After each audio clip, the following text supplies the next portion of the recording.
Hello, freak bitches. I did Jimmy Fallon. One seating that Jimmy Fallon and every organization wanted to get me. What did you say? I was doing a joke. I was singing. We were singing these funny songs about who let the dogs out, and so we took "Who Let the Dogs Out" and put it in like a vaudeville or a show tune. Who let the dogs out? Whatever it was, right? But beginning of that, I sort of ad-libbed like.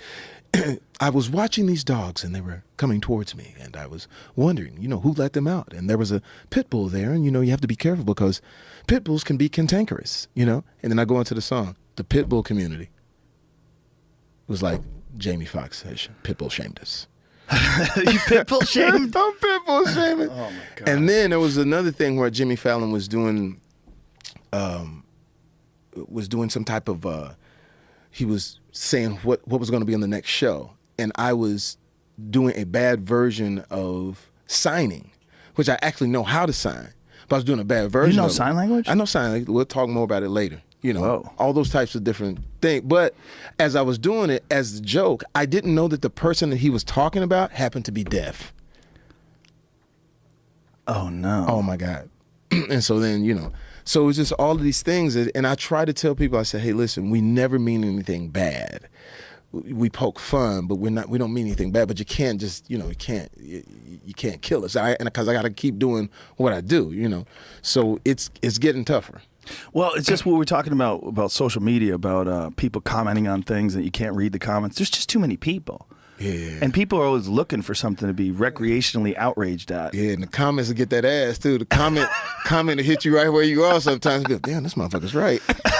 Well, it's good too, though. A little bit. I mean, they're right when they're actually right. Like, someone can say something ridiculous about you, and if you know it's ridiculous, it doesn't mean anything. Yeah. But if it's got a hint of truth, you're like, ooh. But when somebody says something about your teeth, you kind of look in the mirror. I don't understand, man. I got fucked up lower teeth. I got somebody hit me with the donkey. Yo, it's fucking donkey. I was like, I started talking like, these motherfuckers are crazy. So, but I tell people all the time, don't read the comments. That's the book. Don't read the comments because it will make you start to change the way you do things. If I read all of the comments, I'd never tell another joke. Yeah. If I read all the comments, I'll never try another, I got a movie that we just shot for Little or Nothing called All-Star Weekend, and the jokes are like all the way out there, and it's, I got everybody in it, and we all play different characters. Like I play a white racist cop. And how do you do that? Oh, I'll show it to you. I'll grab this thing and show it to you. But it's, Robert Downey Jr. plays a Mexican. Gerard Butler plays a Russian who loves gymnastics. Benicio del Toro plays this crazy tattoo artist, and we're all doing our thing. So it's like if you read the comments, that'll make you tuck that in. But this is some brilliant, and it's a cool little thing too. It's called All-Star Weekend for a reason. It's about two guys. One guy loves Steph Curry, the other guy loves LeBron James, and all they're trying to do is get to the All-Star game. And it's sort of like this whole journey of running into all these people. So it's dope. But it is some things where it's like, ooh. You could see there's going to be some shit going on. Well, Robert Downey Jr., just from Tropic Thunder, think about that. You could never do that anymore. You can't have blackface anymore. Yeah, you know what? I'll say this. People have to understand where it comes from. There are real people out there that really mean you harm.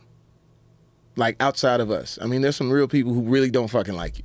Whatever you are, whether you're black, you're white, you're straight, you're gay, whatever it is. There's some people who really don't like. We're the entertainment. And it's easy. We're easy targets. It's easy for you to jump on Robert Downey Jr. or Jamie Foxx or Joe because it's easy. When it's real things, which, whether it's politics or whether it's whatever, a lot of times we're not ready for that fight. But it's easy to sort of pick the comedian. I called Robert. I said, listen, I need you to play a Mexican. He says, dude, here's the deal. Sure, fuck it. Sure, why not? Fuck it. Sure, of course. Mexican, whatever.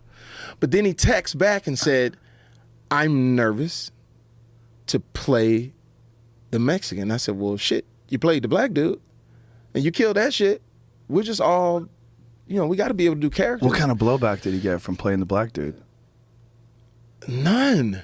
Because we fucked with him. It was before The Wire, too, though. It was like, what year was Tropic Thunder? I feel like that was like 10 years ago. It was wild. But here's the thing. We fuck with Robert Downey Jr. Like, that's our guy. Right. Like, I did his birthday party. And my first joke was, how dare you take all of these roles from black people? You know, and everybody's laughing. So it's sort of like the entertainers, man. You got to give us room. You know what I'm saying? Like to play in it. I'll show you when I you got to take that room. You got to take it. You can't worry about. I saw Chappelle somewhere. It was like, you know, they were asking him about his jokes, and he's like, "Yo, man, look, you know, people have said worse shit." And I think he said something about Donald Trump saying grab him by the pussy or some shit, whatever. But it was true. It was like the one thing that you look at what happened with politics this year. People sort of stripped away a lot of things. You know what I'm saying? Regardless of what you believed in, whatever person you voted for, there was a lot of things that was sort of addressed about, like, maybe we were playing things a little too close. Like some of those politicians were afraid to say what Donald Trump was saying, and they ended up being left in the dust because people were a little like, well, he's got a point in the sense that we're playing things a little too close.